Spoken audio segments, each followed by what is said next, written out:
Hey guys, in this video I'm going to be teaching you how to factor using u-substitution. So this is helpful when you've got a quartic or another higher power function. So in this example, we're going to find the real zeros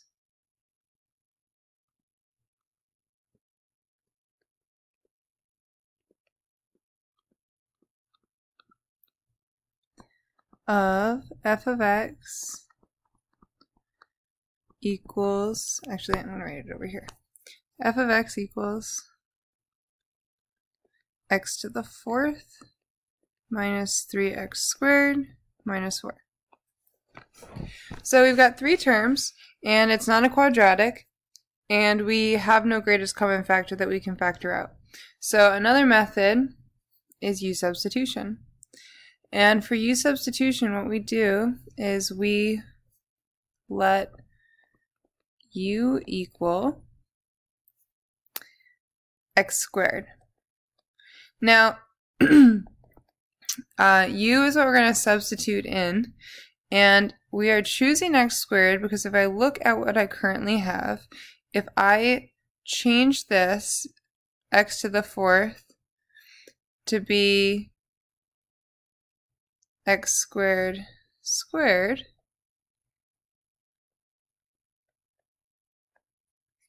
and then we let u equal x squared, I can rewrite this as u squared minus 3u minus 4, and now it looks like a quadratic, which we know how to factor, so it's a little bit easier. So now we just ask ourselves, what multiplies, change this to f of x still, so what multiplies to negative 4 and adds to negative 3? I'm sure some of you guys have already figured it out. So u minus 4 times u plus 1 will be our factors. And now that it's factored, I can substitute x squared back in. So u represents x squared, so this is the same as x squared minus 4 times x squared plus 1. And u-substitution is not just helpful for factoring polynomials to get real zeros, it's also going to be helpful later this year when we do trig. So I asked to find the real zeros, which means we want to set this equal to 0. And now we can just use the zero product property. Well, okay, in a second. I'd like us to work on factoring more. So because we have x squared minus 4, this actually factors to be x plus 2 times x minus 2. And then this can or can't factor more depending on your memory. Now we can use the zero product property.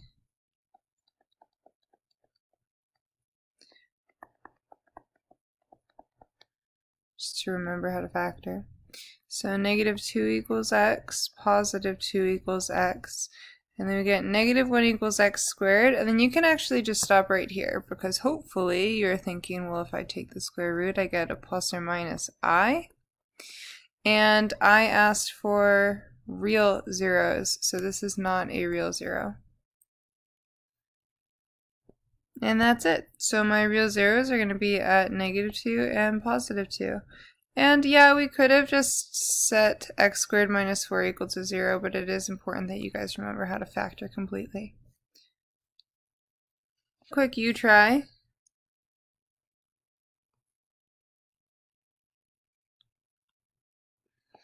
And I'm going to say state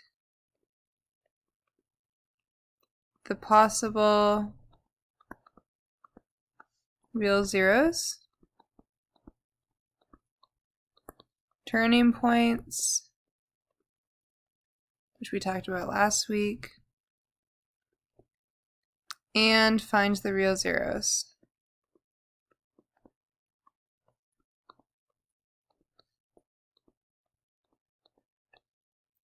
And we'll have our function be g of x equals x to the fourth minus 9x squared plus 18.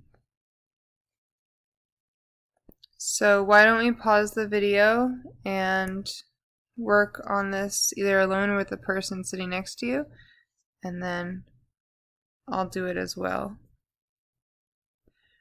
Alright, so the possible real zeros is going to be 4, because remember that is based on the highest degree. The possible turning points is the degree minus 1, so this is 3 possible turning points.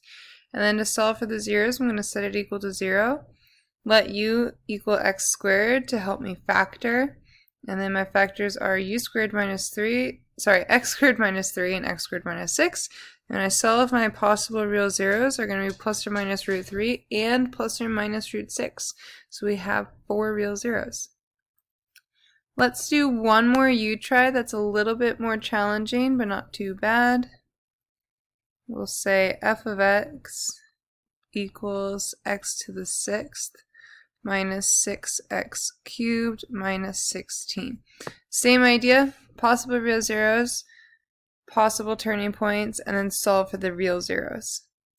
Pause the video now and try this with your partners. Alright, so possible real zeros is 6 because this is a 6th degree polynomial. Possible turning points is 5 because 6 minus 1 is 5.